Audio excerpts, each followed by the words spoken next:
आना सागर के वेटलैंड के एरिया में जितनी भी ऑफर शुरू कर दी गई है। और आज ये तस्वीरें आप देखिए।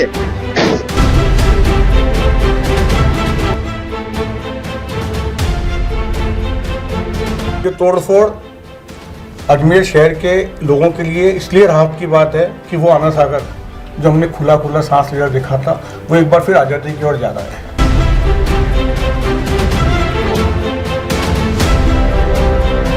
जब भी बरसात होती है सबसे पहले पानी सागर विहार कॉलोनी में आता है जी। और आप देखिए उसको पाटने के लिए बाद में मिट्टी का पुल बना दिया गया। ये तोड़फोड़ हमारे पैसों की बर्बादी है, वो दुर्भाग्यपूर्ण बात है क्योंकि जो पैसा उसमें खर्च हुआ जी। वो जनता के टैक्स का पैसा था। बिल्कुल। और वो पैसा अफसरों को तोड़ने में कोई तकलीफ ही नहीं होगी, न उनका जेब से पैसा लगा।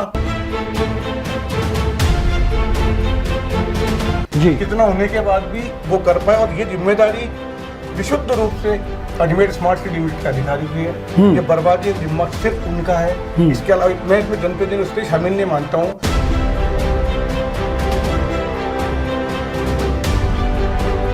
बात आज के चैनल के कार्यक्रम सीधी बात में मैं सुरेंद्र चतुर्वेदी आपका स्वागत करता हूं। मित्रों, आज जो हम सीधी और सच्ची बात करेंगे वो टेढ़ी भी है और टेढ़ा करने वाली भी।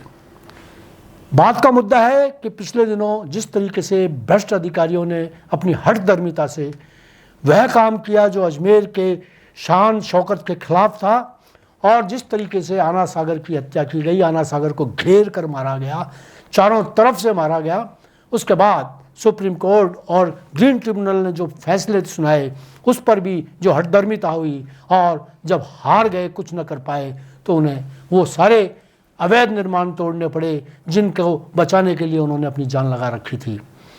आज उनको बचाने के मतलब उनको वो बचा नहीं पाए और वो धीरे धीरे टूटते जा रहे हैं। तो मैं ये बात करना चाहूँगा कि ये जवाबदेही किसकी बनेगी।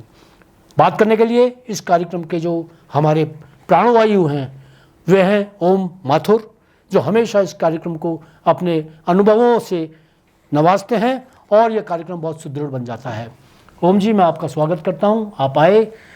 इस पर मैं ये चाह रहा हूं कि जो भी कुछ घटनाक्रम चला पहले तो उस पर आप थोड़ा सा प्रकाश डालें और उसके बाद में फिर जवाबदेही पर बात करते हैं। सुरेंद्र जी, ये कानून का फैसला लागू होना जी। अधिकारियों के मुंह पे तमाचा है करारा, जो खुद को बहुत ज्ञाता मानते थे और कानून को अपनी मुट्ठी में घुमाना चाहते थे कानून को, और सुप्रीम कोर्ट तक को गुमराह करना चाहते थे। जी। ये तोड़फोड़ अजमेर शहर के लोगों के लिए इसलिए राहत की बात है कि वो आना सागर जो हमने खुला खुला सांस लेकर देखा था वो एक बार फिर आज़ादी की ओर जा रहा है। लेकिन ये तोड़फोड़ हमारे पैसों की बर्बादी है, वो दुर्भाग्यपूर्ण बात है क्योंकि जो पैसा उसमें खर्च हुआ वो जनता के टैक्स का पैसा था। बिल्कुल। और वो पैसा अफसरों को तोड़ने में कोई तकलीफ ही नहीं होगी, न उनका जेब से पैसा लगा, न उनको कुछ करना था, इसलिए उन्होंने। लेकिन जिस तरह इसको छुपाने का प्रयास किया गया, एनजीटी से उस एनजीटी के पास सुप्रीम कोर्ट गुमराह किया गया, ये बहुत बड़ी विडम्बना है और ये अफसरों की हिम्मत है।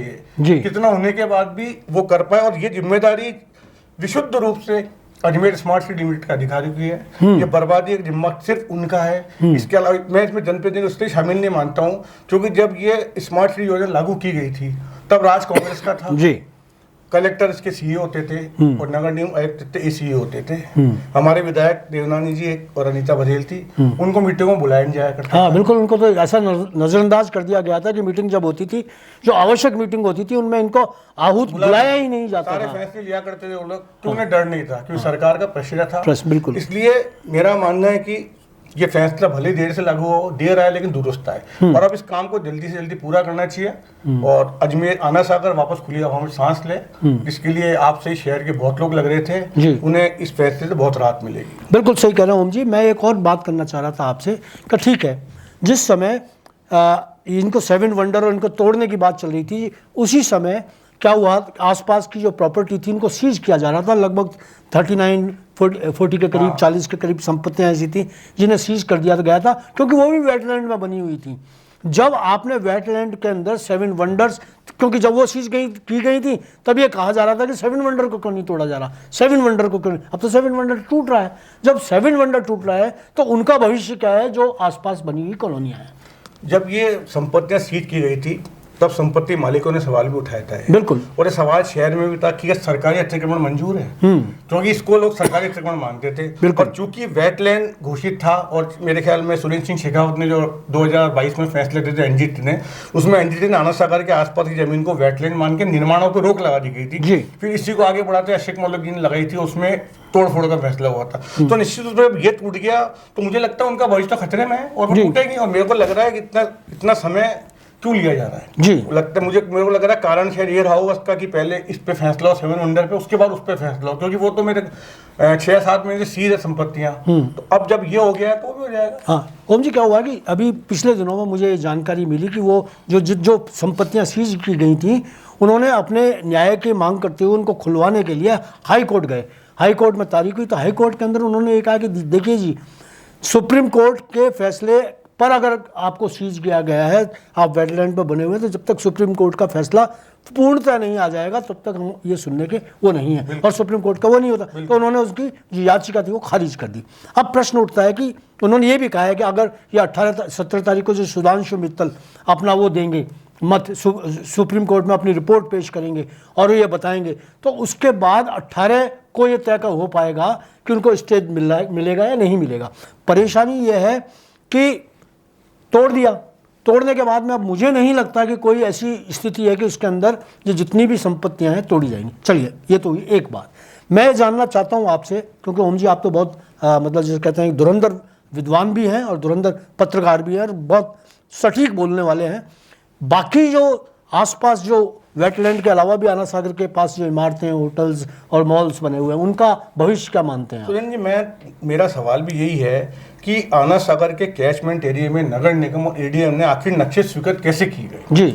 और सबसे बड़ा जिम्मेदार इसके लिए एडीए जो पहले यूआईटी था, सागर विहार कॉलोनी आज के बहुत साल पहले बसा दी गई थी, आप देखिए जी। और वो बिल्कुल आना सागर के मुहाने पे बसी हुई है। बिल्कुल। जब भी बरसात होती है सबसे पहले पानी सागर विहार कॉलोनी में आता है जी। और आप देखिए उसको पाटने के लिए बाद में मिट्टी का पुल बना दिया गया था जी। बिल्कुल। तो इसका सबसे बड़ा सरकारी तंत्र ही आना सागर को बर्बाद करने का जिम्मेदार है। उसकी शुरुआत की थी एडीए ने जी। जो पहले यूआईटी। उसके बाद आप देखिए जो नक्शे आना सागर का कैचमेंट, आप सुरेंद्र जी चलिए लिंक रोड से अगर हम उतरते हुए आते हैं, जी मॉल के पास से होते हैं ओरिजिनल कॉलेज से चल जाइए, उस सड़क पे आना सागर हमारी और आपकी उम्र के लोगों ने देखा है, छूते लोगों ने देखा होगा। बिल्कुल छूते थे, सड़क तक आता था, बिल्कुल चलती थी जी। तो जब ये सब हुआ है तो मुझे लग रहा है कि कोर्ट को भी और जो इस क्षेत्र इसमें लगे हुए इस काम में, उनको ये प्रयास करने चाहिए कि आना सागर का जो कैचमेंट है पूरा खाली किया जाए। और अगर इधर वाली संपत्ति वाला दोष नहीं, रीजनल कॉलेज के सामने जो संपत्ति सीज की गई है, अगर आप उनको कहते हैं अवैध है वेटलैंड में, तो वेटलैंड तो सामने भी होती है। बिल्कुल बिल्कुल होता है। और बल्कि आप जी मॉल के पीछे वाला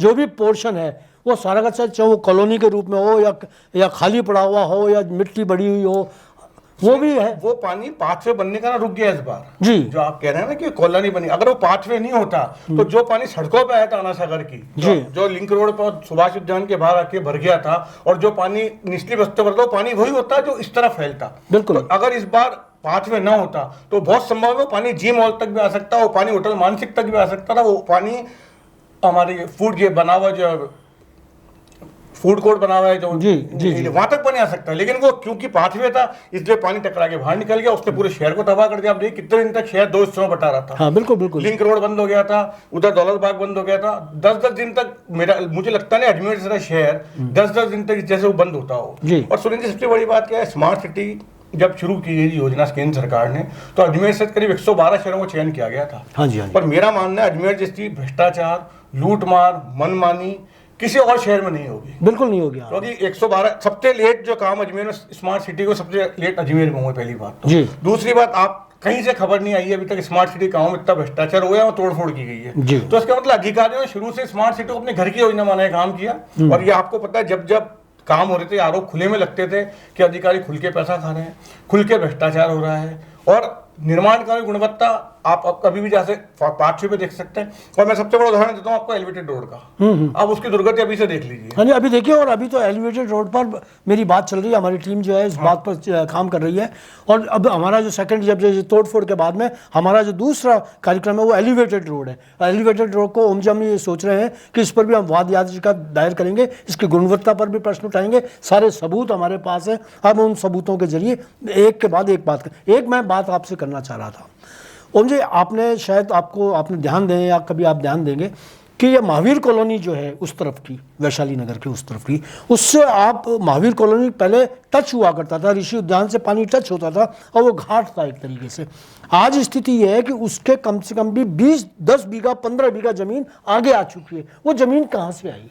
वो ज़मीन बनाई गई बाकायदा डंपरों से, मिट्टी डाली गई, मिट्टी डाल के उसको बाकायदा भूरा गया और अब उसके प्लॉट कट के बिक गए। अब मैं अभी आज का उदाहरण दे देता हूँ, आप बता रहे, मैं आज उधर से निकला था देखने। हाँ जी, हाँ जी। तो महावीर कॉलोनी के आगे कॉलोनी में नाम भूल रहा हूँ, हाँ। उस कॉलोनी के सड़क से करीब 25 फुट अंदर रेड क्रॉस लगा हुआ था, जो नगर निगम ने पिछले साल लगाया था, उनको आना सागर कैचमेंट मान के। सुरेंद्र, जो निशान के 10 फुट आगे निर्माण कार्य हो रहा था, चल रहा है। अब बोलिए, नया मकान बन रहा है। अब आप बताइए वो रेड क्रॉस किस काम के है, और वो सड़क से दिख रहा है काम होते हुए बिल्कुल, लेकिन उसको रोका नहीं जा रहा है। तो इसका मतलब ये है कि आना सागर को बचाने की कवायद कभी भी गंभीरता से प्रसारण नहीं ओम जी, उस कॉलोनी के अंदर तो अभी स्थिति है कि जमीन कम से कम भी 10 बीघा जमीन आर्टिफिशियल बना ली गई है, वहाँ उसमें बना दी गई है, और वो सारे दुबई के जाति विशेष के लोगों ने खरीद लिए हैं, और वहाँ दलाल घूम रहे हैं कि हाँ बोलिए कौन सी जमीन, कौन सा आना सागर के नजदीक जितनी भी जमीन है, मकान है, प्रॉपर्टी, सब लगता है इस फैसले जोन में थोड़ा सा भय तो आना ही चाहिए। आना चाहिए, नहीं आएगा तो फिर ठीक है। अभी तो ये जो हम 3 बात कर रहे हैं, 5 वे की, फूड कोर्ट की और महात्मा गांधी स्मृति उद्यान की, ये तो मैं 25 करोड़ के बने हैं, लेकिन एनजीटी का जो फैसला पूरा है उसमें ग्रीन बेल्ट का हवाला दिया है, ग्रीन बेल्ट के सब निर्माण तोड़े जाए। अगर वो सब तोड़े गए तो पटेल मैदान, आजाद पार्क, इनमें निर्माण किए, जेएलएन हॉस्पिटल के बाहर, ये सारे निर्माण अवैध है, तो ये नुकसान 125 करोड़ तक हो जाएगा।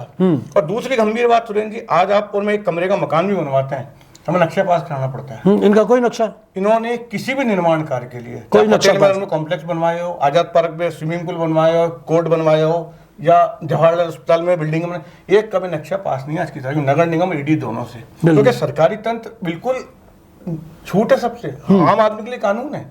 और आप उनमें एक कमरे का मकान बनाते हैं, आप 4 दीवारी बनाएंगे तो 4 पार्षद आ जाएंगे, खड़े हो जाएंगे कि मिस्टर ये कैसे बना रहे हो, नक्शा का है। ये क्या है? सरकार नियमों की पालना कौन कराता है? अफसर, प्रशासन, सरकार। लेकिन आप तो खुद कानून तोड़ रहे हो। तो ऐसे में ये जो फैसला सुप्रीम कोर्ट का है पूरा लागू होता है, तो अजमेर को निश्चित रूप से मेरा मानना नुकसान बहुत बड़ा है। 125 करोड़ की जो संपत्ति पूंजी होती है, अगर अजमेर के विकास काम में लगती तो आप सोचिए बहुत अच्छे ढांचे खड़े हो सकते हैं। दूसरी बात, पटेल मैदान को जब ग्रीन बेल्ट ओपन स्पेस घोषित कर रखा मास्टर प्लान 2033 के अनुसार, आपने उस स्टेडियम का सत्यानाश कर दिया।